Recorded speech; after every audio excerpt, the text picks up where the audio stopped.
Good evening and welcome to the Channel Studios here in London with your international news around the world in 5. Ghislaine Maxwell's family say they have started the appeal process after she was found guilty of recruiting and trafficking young girls to be sexually abused by a court in New York. The 60-year-old was found guilty on 5 of the 6 counts she faced, including the most serious charge, that of sex trafficking a minor. It means she could spend the rest of her life behind bars. Mr. Maxwell.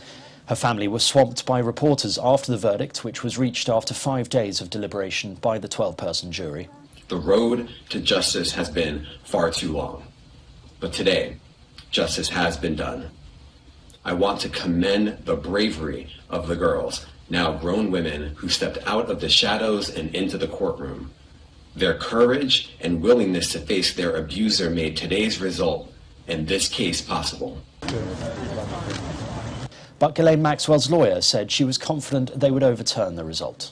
Obviously, we are very disappointed with the verdict. We have already started working on the appeal, and we are confident that she will be vindicated. Everyone, be healthy. Have a happy New Year. Mourners are filing past the coffin of Archbishop Desmond Tutu as his body lies in state at St George's Cathedral in Cape Town in South Africa.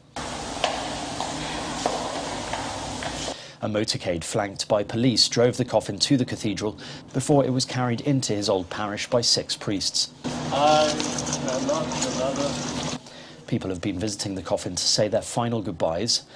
Mourners have one more day to pay their respects to the anti-apartheid hero who died last week, aged 90. Afghanistan's former president has defended his decision to flee the country as the Taliban closed in earlier this year, saying he did it to prevent the destruction of Kabul. For sustainable peace in Afghanistan. Ashraf Ghani revealed that when he woke up on 15th of August, he had no inkling it would be his last day in Afghanistan. It was only when his plane left Kabul that he realised he was going.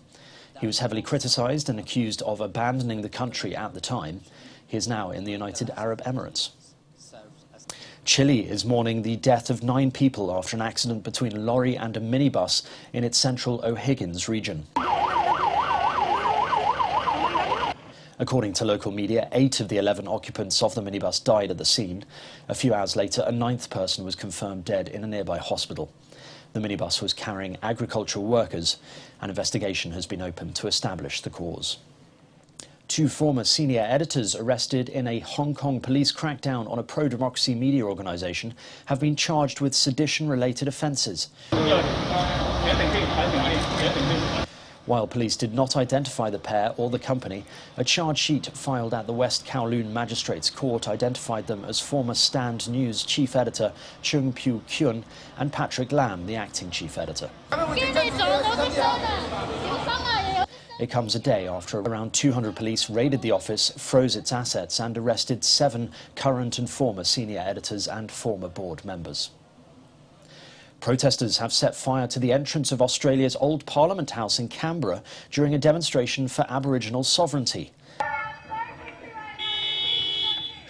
Eyewitness video showed black smoke billowing from the entrance of the building. The fire engulfed the front doors before it was put out. No one was injured during the incident, according to local media. Government lawmakers and Prime Minister Scott Morrison condemned the protesters' actions. Iran has used a satellite launch rocket to send 3 research devices into space.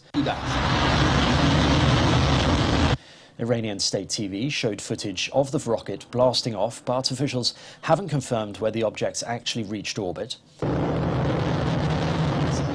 It comes as indirect US-Iran talks take place in Austria to try to salvage a 2015 nuclear deal. And finally, temperatures have dropped along the east coast of the United States, while record lows were measured in Alaska. This has caused transportational and infrastructure issues for some, but for others it's opened up a whole world of fun. Here a man sledging down a residential road in Seattle, and here a child in South Lake Tahoe in California jumping into a huge pile of the white stuff. According to the National Weather Service, the coldest air in nearly 5 years is set to arrive by the New Year's weekend. And that's your international news around the world in 5. Now back to the Channel Studios in Lagos.